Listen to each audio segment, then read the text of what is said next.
5-dimensional healer and psychedelic guide, and this video is all about psychedelic integration. So a lot of people are curious, what exactly is integration and why is it so powerful? Integration is the process after your psychedelic journey where you reflect on the messages that you received and the information that you learned and the things that you felt or the new discoveries that you made about yourself or the way in which you changed your mindset, and you continue to reflect on those things and you begin to integrate them, there's that word, into your daily life. And so integration is continuing to look at the messages and to see, did they make sense? Where do the points connect? Is there a disconnect between what you learned and where you're supposed to go?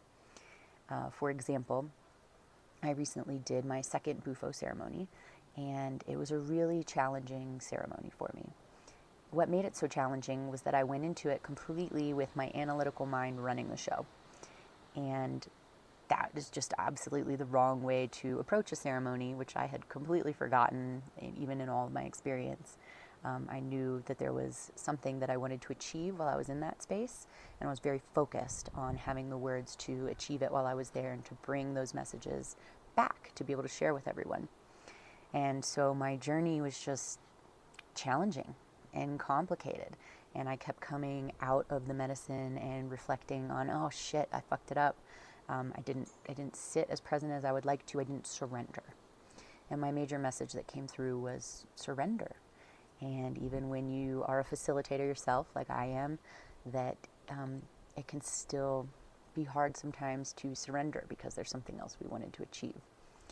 And so afterwards, I'm sitting with this message of surrender, and I start to see it popping up everywhere around me.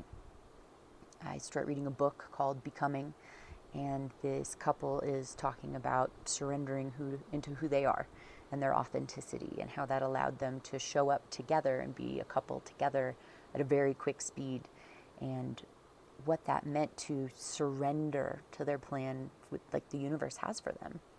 And I'm listening to it, and their book is very shocking, and it's lighting my inner fire, and it makes me want to surrender more into who I am and surrender more into my experiences. And as I was getting ready to leave for Peru, I'm struggling with money, and I'm just eventually having to go, I give up, I surrender, I trust fall, and if this is what I'm meant to do, you'll catch me. And was really surprised at how the moment I surrendered, the universe rose and caught me.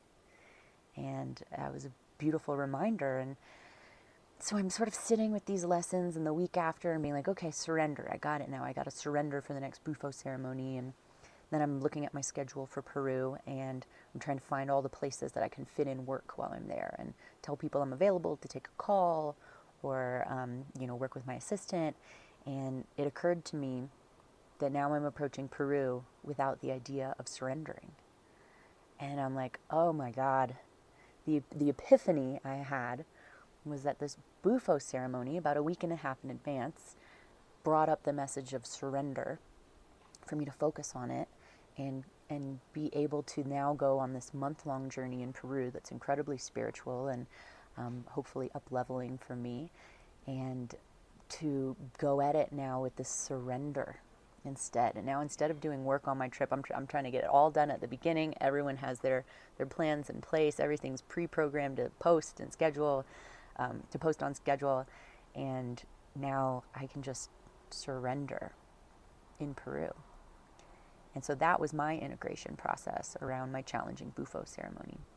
So what can integration look like for you?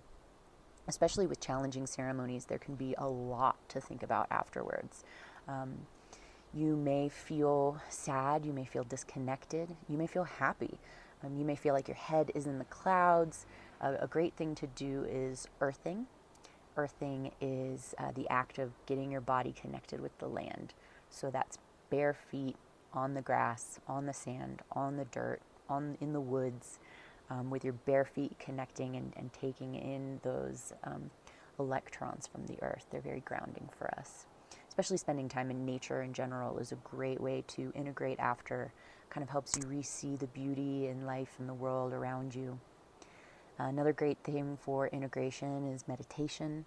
It can help you really calm your mind and see what is your ego trying to, run the show around what you discovered versus what is your actual intuition and higher consciousness telling you that these messages are the path that you need to follow.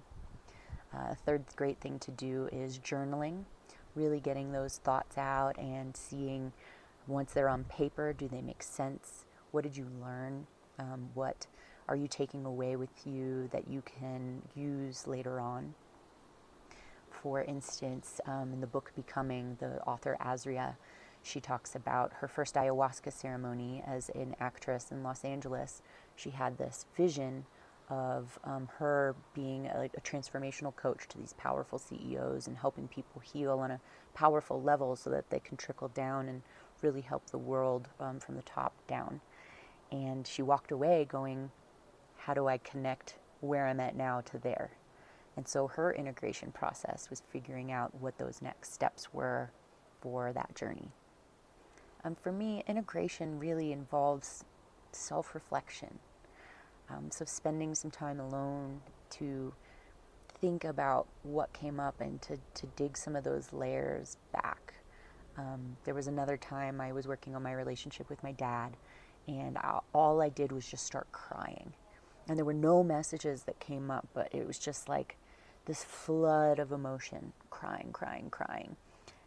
And normally when you release emotions around a specific instance or thing that happened, you know what it is. And I didn't know anything. All I knew was it was sad, and I just kept getting this thing like, don't dig, which is a really weird message and makes you want to go farther. And for the next several days, I just was crying on a dime every minute. I was really emotionally unstable. And so for me, integration was kind of figuring out how to pull myself back together, taking the time to cry, stepping away from my social engagements and giving myself that safe space at home. I took a bath. Baths are a great way to sort of reconnect almost with that womb-like space filled with love and light. And ultimately what I learned months later was that those were just my pent-up emotions around my relationship with my dad. And my dad is actually, there was nothing there to tear apart. But somehow through the years, I had built up these little things from other people telling me, oh, he wasn't emotionally available. Well, was he not emotionally available, or did I not lean on him? Because when I have leaned on him, my dad showed the fuck up. And it took me a few months to really fully integrate what the lesson was there, and to see my dad again and to realize, like, my dad's a great fucking dad. And not many people can say that. And so what I released at the time was just truly a release. And it took months of integration to understand that. So integration is super important. I highly recommend that it's something you set time aside to do, especially after a psychedelic journey. You might be really emotional afterwards. And it's great to have that space set where you get to sit and you get to deal with what's coming up for you. And a fifth thing you can do to help yourself integrate is move your body. Maybe that's yoga, maybe that's dance, maybe that's playing your favorite sport, maybe that's going for a run, but move. In psychedelic experiences, there's a lot of energy that gets moved through us, and sometimes you need help processing that out as well. If you have had a challenging trip yourself or desire more help around integration, please reach out to me. I am happy to help, both preparing you for a ceremony and helping you integrate what came up for you afterwards. Sometimes it can be very helpful to have someone to bounce those ideas off of and get another perspective on what it is that came up for you, and ideas around how to continue to walk forward as a more evolved person from those messages. So thank you so much for listening, and see you soon.